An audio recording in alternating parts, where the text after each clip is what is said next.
Hey everyone, it's your average chess player here. Today we are going to look at this endgame position. It is white's turn to play and white has to find the winning move and the winning continuation here. Feel free to pause the video and try to find the best move for white. Skip ahead to the solution part of the video if you just want to verify your calculation or you just want to know how this position is solved. Let's get into it. I'm going to talk through what patterns that I noticed and mistakes that I did before I stumbled upon the right solution in this position. So what are the plans for black here? Black would want to push this a pawn ahead and try to queen this pawn and maybe use this pawn to distract the white king while black would go after white's pawn. So black would want to try and draw this game from this position unless white blunders erratically. And for white, white would want to first keep an eye on the black pawn from queening, for sure, but also would want to try and shoulder this black king away from his own pawn so that he can queen his own pawn. See, black's king is not in an active position, white's king is an active position. So white can take the initiative to start shouldering the black king and try to queen his pawn. So that's why white has to do two things in order to win. So what are the candidate moves to this position? Right now, if you see, like, I'm not going to play something like c3 when I can move my pawn 2 squares ahead in an endgame where tempo is important. Why would I move it to 1 square? Doesn't make any sense. As for the king, there are 8 legal moves, right? We're going to try to eliminate some of them just by reasoning and logic. King c3 would block my own pawn and I have to spend a tempo in order to move the pawn in the future. So we're going to play king c3 as a candidate move. King c5 also has the same problem, I would say. It kind of blocks our pawn. We wouldn't want to do that at this point. So we would spend a tempo in the future, moving the king again. I don't want to play king c5. If we don't find any other move which works, we might come back to king c5, but let's assume we're not gonna. Now, putting the king on the b file with king b4 and king b3 or king b5, yes, it solves the problem of kind of getting close to the pawn. So we can just see one move here and to see if we should consider putting the king on any of these squares on the b file. Let's say king b5. What would like black do? Since we are moving away from these squares here, black can play king e4, trying to come closer to our pawn in some shape or form. Let's say white plays c4, black plays king d4, black has caught up with our pawn, c5, king d5, c6, king d6. And now if the pawn on a6 wasn't there, we could play king b6 and we could queen this pawn, but the b6 square is taken away from the black by the black pawn, so we can no longer be in touch with this pawn. We are in a zugzwang, and after this it's just a draw, right? And this could potentially be the same variations we would see in all these squares, I guess. So I wouldn't say like any of these moves would be something to consider because it just solves one half of the problem. It doesn't solve both halves. The second half, which was to shoulder the black king, we have completely ignored that. So, which leaves us with these three moves. And the first move that I tried was just playing king d5. And I wanted to see what happens after black plays a5. Like ideally, I want to play c4. So I'm going to play c4. And now I'm threatening to just queen this pawn, right? And now black can play a4. And here, the moment I saw a4 here, I stopped calculating because I know this position is a draw. How do I know it's a draw? See, if you draw a square from this black pawn like this, our king is outside that square.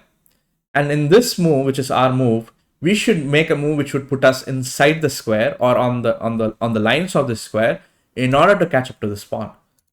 In this case, we cannot, because the only square that we can go to here is going to be which will get us into the square properly and not in a corner, is king to c4. Like if we play king d4 here, right, we would still get into the square, but it would also mean, for example, it would also mean if something like this happens, right, I can do this and then do that, and then I can catch up to the pawn.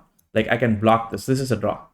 This is a known opposition, king versus pawn opposition endgame, and it's a draw. So you can't do that. So the other square that, like, again here was, which we could catch up to the pawn without losing much ground, was like c3. Since c4 is blocked by own pawn, c3 is a good square to have control to. And now we could say it's a key square in this position because your pawn is always going to be on the c4 square when black gets to a4.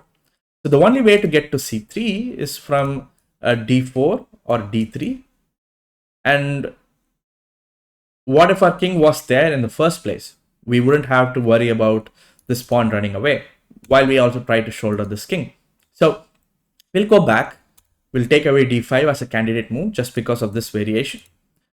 Now let's play king d3. Now we are shouldering the king. We have achieved one half of the plan. Now we are hoping that we can, after c4, a4, king c3, we have access to c3 and we can like run our pawn up front. So after king d3, a5, c4, if black plays a4, this is a winning endgame for white because we can just simply queen our pawn. Black's king cannot catch up, and we'll catch up to black's pawn, and we'll take this pawn, we'll checkmate the black king. But we'll go all the way back. After king d3, a5, c4, black is not forced to play a4. Black can play king f4 with the idea of catching up to the white pawn, not spending a tempo here, but rather playing king f4 to get access to e5 and then eventually d6 and then try to block the pawn.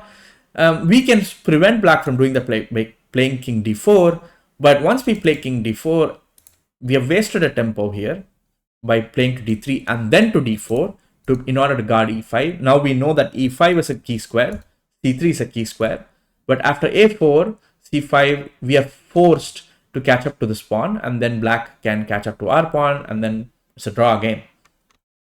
So now we know that we played king to d3, but then we played to d4 to guard this square. We might as well put the king. We'll take away d3 as a candidate move.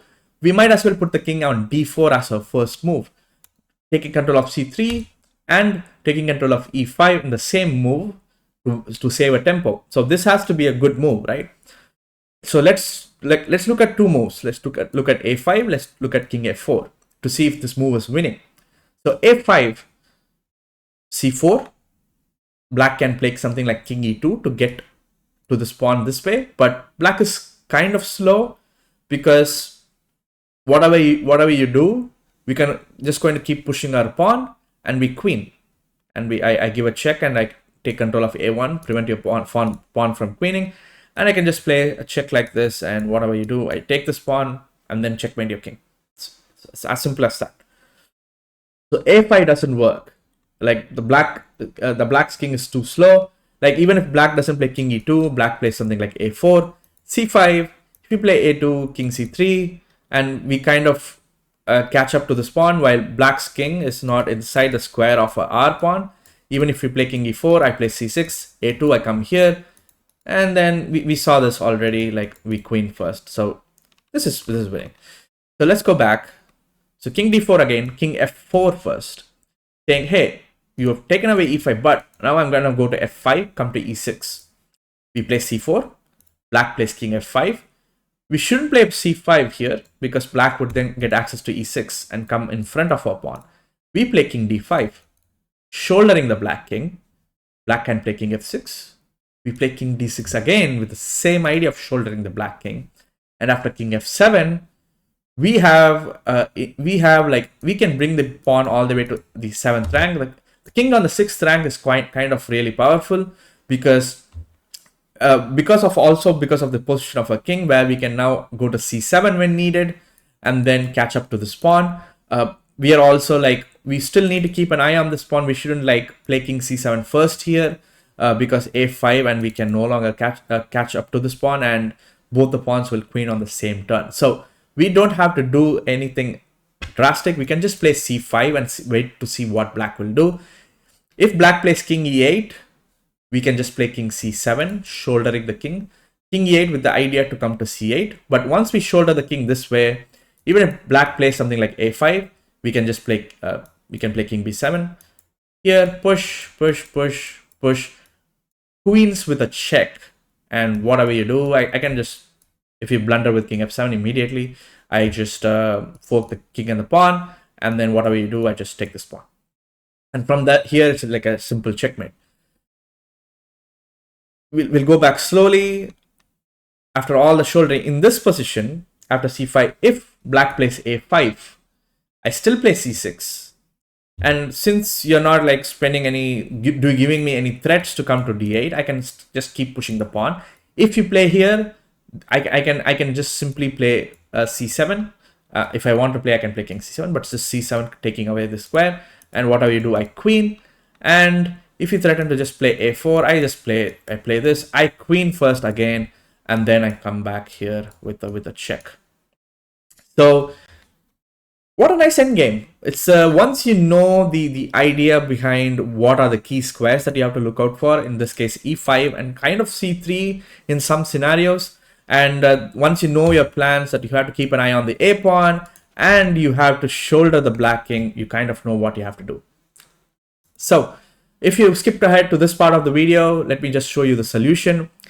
King d4 is the only winning move for white, controlling the e5 square so that black cannot enter the position easily with the king, and shouldering the black king, and also having access to the c3 square so that you can keep an eye on the a pawn.